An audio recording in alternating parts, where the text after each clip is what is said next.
పాతపట్నం నియోజకవర్గం కేంద్ర కార్యాలయంలో పలువురికి ముఖ్యమంత్రి సహాయ నిధి నుండి 1,10,250 రూపాయలు చెక్కులు అందజేసిన ఎమ్మెల్యే ఎంజీఆర్ గారు కొత్తూరు మండలం దిమిలి గ్రామానికి చెందిన గేదెల స్వప్న గారికి 60,000 రూపాయలు మరియు బండారు లక్ష్మి గారికి 50,250 రూపాయలు ముఖ్యమంత్రి సహాయ నిధి నుండి ఆర్థిక సహాయం అందించిన శాసనసభ్యులు గౌరవ శ్రీ మామిడి గోవిందరావు గారు ధన్యవాదాలు తెలిపిన బాధిత కుటుంబ సభ్యులు.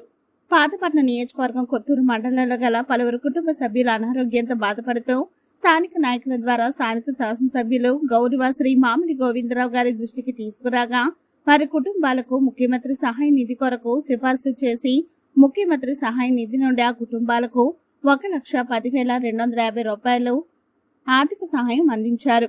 అనంతరం ఆయన మాట్లాడుతూ వైద్యపరంగా ఆపదలో ఉన్న వారికి సకాలంలో చికిత్స కోసం అందిస్తున్న నిధులు సద్వినియోగం చేసుకోవాలన్నారు. వివిధ రకాల వ్యాధులకు వైద్యం చేయించుకునే ఆర్థిక స్తోమత లేక ఇబ్బందులు పడుతున్న కుటుంబాలకు సీఎం రిలీఫ్ ఫండ్ ద్వారా ఉదారంగా ఆర్థిక సాయం అందించి అండగా నిలుస్తున్న ప్రభుత్వం ఈ ఎన్డీఏ ప్రభుత్వం అని తెలియజేశారు.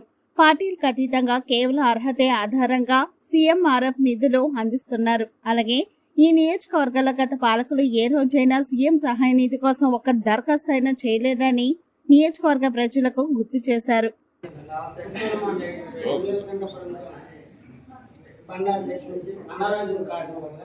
సీఎం రిలీఫ్ ఫండ్ 50,000 రూపాయలు చెక్కు మన మామిడి గోవిందరావు ద్వారా ఇవ్వడం జరిగింది. శాసనసభ్యులు మామిడి గోవిందరావు గారికి మరి సీఎం చంద్రబాబు నాయుడు గారికి ధన్యవాదాలు తెలుపుకుంటారు.